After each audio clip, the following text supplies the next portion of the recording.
पूछना है तो पूछ लो। वैसे तो हमारी लड़की बहुत ही शर्मीली है, जो बोल दो वो मान लेती है, इसे क्या पूछना होगा। अरे कैसी बात कर रही हो माँ, मुझे इन लोगों के घर रहना है, सवाल तो कई है। हाँ हाँ बेटा, पूछ लो ना, क्या पूछना है। आप लोगों के घर कपड़े कौन धोता है? सास का मुंह बन जाता है। देखो, अगर तुम ये कहना चाहती हो कि तुम्हें कपड़े धोने नहीं आते तो सुन लो, कपड़े मैं ही धोती हूँ, लेकिन तुम्हारे आ जाने के बाद मैं रुमाल तक नहीं धोऊंगी। अरे चुप रहना भाग्यवान, बहू बेचारी घर आई नहीं, उसे डराना शुरू कर दिया। वो क्या है ना बिटिया, अभी तक तो ये कल्लू की माँ ही धोती थी, लेकिन अब तुम्हारे पापा तो दहेज में वॉशिंग मशीन देंगे ही। तभी विभा की माँ बोल पड़ती है। सवाल भी पूछा तो क्या, वैसे भाई साहब मशीन की तो फिर भी कपड़े धोने की कैपेसिटी होती है। मतलब जो बिटिया दे रहे हैं ना विभा, इसे कपड़े धोने का बहुत शौक है। ये आप लोगों के क्या, आस पड़ोस गांव मोहल्ले सबके कपड़े धो दे और उफ तक ना करे। बाहर देखा नहीं आपने कितने कपड़े सूख रहे हैं, सब हमारी बिटिया ने ही तो धोए हैं। बस भी करो ना माँ, शर्म आ रही इतनी तारीफ सुनकर। और तो और एक दाग निकाल कर दिखाओ तो मान जाओ। हाँ अच्छा, माफ करना बेटा, मैंने गलत समझा, हमें तो रिश्ता बहुत पसंद है। और ऐसे जुड़ जाता है रिश्ता कपड़े धोने का शौक रखने वाली विभा का। उसकी शादी हो जाती है कोयला फैक्ट्री में काम करने वाले कल्लू के साथ। शादी के बाद अचानक विभा चिल्लाती हुई सास के पास आती है। सासू माँ, अरे सासू माँ कहाँ है आप? ये तो धोखा है, धोखा दिया आप लोगों ने मुझे। इसे ससुर के चक्कर के बारे में पता चल गया।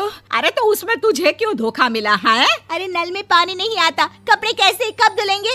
अच्छा, तू पानी नहीं आ रहा उसकी बात कर रही है। तो आपने क्या सोचा? कुछ नहीं। अच्छा, तेरी माँ ने कहा था कि कपड़े धोने का शौक है तुझे, याद आया मुझे। शौक बोलकर कपड़े धोने वाले मेरे जुनून को कम ना आके सासू माँ, कपड़ा धोना मेरा गुरूर है। तभी पति भी वहाँ आ जाता है। अभी मैंने इसे सनी देओल की फिल्म दिखाई है, उसी के डायलॉग मार रही है माँ। अच्छा सुन, साफ साफ बता रही हूँ, पानी सुबह 4 से 6 और शाम को 10 से 12 आता है, समझी? विभा टाइमिंग सुनकर हैरान हो जाती है। ये क्या भूतों का मोहल्ला है? सुबह 4 बजे उठकर कौन कपड़े धोता है? 4 बजे टंकी में पानी जाता है, फिर सारा दिन धोना ना, किसने मना किया?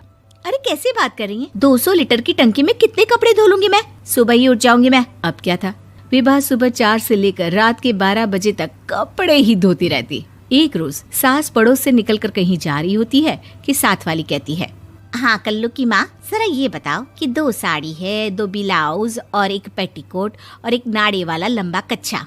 हाँ तो? अरे तो क्या, कितना लोगी धुलाई ये बताओ। धोबन दिख रहे हैं हम क्या? हमारे पति सरकारी नौकरी से अभी रिटायर हुए हैं और बेटा सुपरवाइजर है कोयला फैक्ट्री में। धोबन समझ रखा है हमें?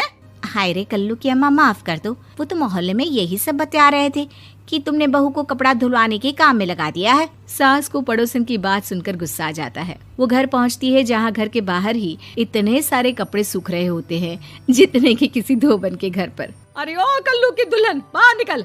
माँ जी यहीं आ जाओ, बाथरूम में चादर धो रहे हैं हम। अरे अभी हम धोते हैं, तुमको बाहर निकलो। ये आस पड़ोस वाले बोल रहे हैं कि हम बहू से कपड़े धुलवा कर उसे कपड़ा धोने वाली बना दिए हैं। अरे छोड़ो ना माँ जी, किन लोगों की बातों में आती हो? आस पास के लोगों का तो काम ही होता है कि वो किसी तरह सास बहू को लड़ा दे। बहू सारे घर के कपड़े धोती है, ये क्या कम है? बोलिए। सास को भी लग जाता है कि वो बहू का ये सनकीपन नहीं छुड़वा सकती, इससे अच्छा है कि खुद ही चुप हो जाए। एक रोज सास और बहू मंदिर जाते हैं, जहाँ सास की साड़ी वहाँ खड़ी भीख मांगने वाली से मिलती है। माँ जी क्या बात है, आपकी साड़ी उस भिखारन से कितनी मिल रही है ना? हाँ देखो तो दोनों की साड़ी मिल रही है। क्या बात है कल्लू की अम्मा, तुम खुद को तो अफसर की बीवी बताती हो और ऐसी सिंपल सी प्लेन साड़ी पहनकर घूमती हो।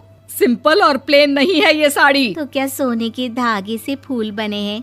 कुछ भी सासू माँ, कुछ भी। हाँ बने थे।